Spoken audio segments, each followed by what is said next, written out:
BPL ও PSL টি20তে match fixing এর জন্য ক্ষমা চেয়েছেন সাবেক পাকিস্তানি ওপেনার নাসিম জামশেদ। পাকিস্তান জাতীয় দলে ডাক সাইডে ওপেনিং ব্যাটসম্যান ছিলেন নাসির জামশেদ।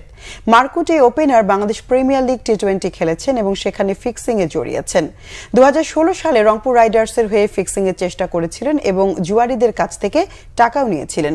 পরের বছর পাকিস্তান সুপার লিগেও ফিক্সিং করেছেন। এরপর ইংল্যান্ডে ফিক্সিং এর অভিযোগে গ্রেফতার হন এবং 17 মাস জেলও খাটেন।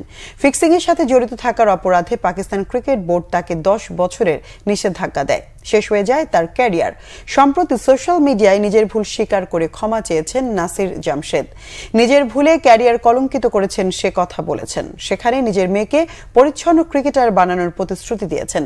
পাকিস্তানের হয়ে 2008 থেকে 2015 সাল পর্যন্ত আন্তর্জাতিক ক্রিকেট ক্যারিয়ারে 2টি টেস্ট, 48টি ওয়ানডে এবং 18টি টি20 ম্যাচ খেলে 3টি সেঞ্চুরি এবং 10টি 50-তে 1832 রান করেছেন।